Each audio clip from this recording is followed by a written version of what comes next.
Section 15, of Citizenship. The laws of different countries vary much with regard to those to whom the right of citizenship belongs. In most of the Swiss republics nothing gives the right of citizenship, but to be born of a citizen. In Rome a family might be peregrina for 4 or 5 generations. At Athens no man was a citizen unless both father and mother were Athenians. It is to be observed that the Athenians were particularly sparing in giving the right of citizenship, because it entitled them to very great privileges. Even kings were denied that honor. All they did when they wanted to bestow a favor on a neighboring king was to free him from taxes on imports. This they did to Amyntas, father of Philip, king of Macedon. As aliens paid higher duties than natives, it was no small privilege to have these removed. After the defeat of the Persians their forces amounted to 25,000 men. Their country was well cultivated. Many cities in Asia paid them tribute. In consequence of this the people were entitled to attendance on the court of justice, to have their children educated at the public expense, to have certain distributions of money among them,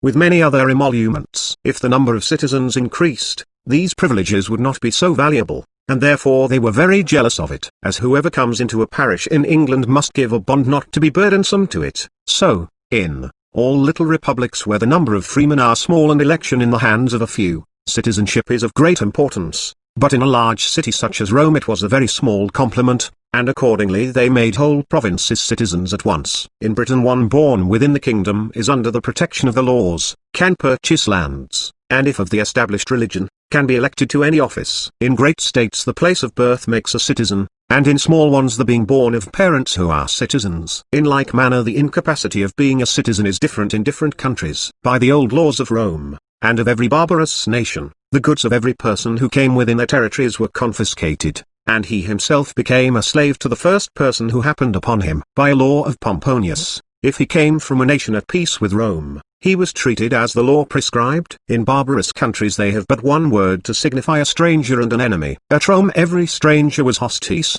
as they considered all nations as their enemies, and the person who came from them as a spy. The Lichfield man of war was shipwrecked on the Emperor of Morocco's dominions, and because we had no league with him, the whole crew were made slaves. Our sovereign so far complied with the custom of the place as to ransom them. When they found the advantage of exporting their own goods, and importing those of others, they would naturally allow those who trafficked with them to be in a state of safety, both with respect to his person and goods, and would allow him an action if injured in either. This is the state of aliens in most of the countries of Europe at present. In Britain an alien cannot purchase nor inherit land property, nor maintain a real action. He cannot make a will because it is the greatest extension of property, and is founded on piety and affection to the dead, which an alien can have but few opportunities of deserving. By a particular statute an alien merchant, but not a tradesman, may have a lease of a house. This arises from a whimsical principle that it would discourage our own tradesmen to allow foreigners to settle among them. This is the state of aliens in most countries. In Britain the manner of obtaining citizenship is twofold. First, by letters of denization, which is a part of the king's prerogative. Secondly, by a bill of naturalization, which is an act of parliament.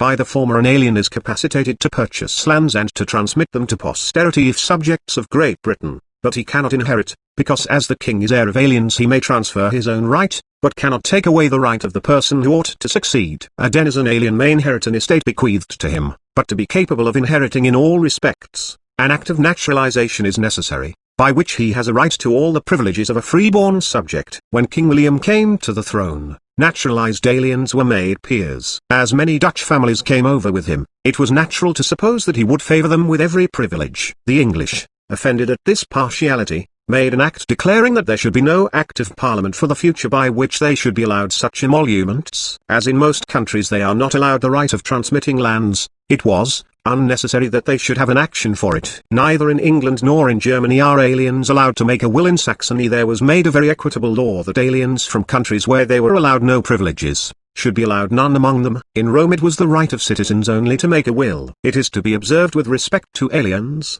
that they are aliens amis, or aliens enemy. If a number of the latter should make war upon the king, or injure him, they cannot be prosecuted for high treason, because he is not their lawful sovereign, and they owe no allegiance to him. If the laws of nations do not protect them, they must be dealt with by martial law. Aliens, however, who live in the country, are protected by the laws, and as they thus own allegiance to the king, they may be prosecuted for treason, and punished accordingly. Whatever makes a freeborn subject guilty of treason makes an alien enemy guilty of it. An alien enemy, that is one who comes from a country at war with us, if he give information to his natural sovereign, is also guilty of treason.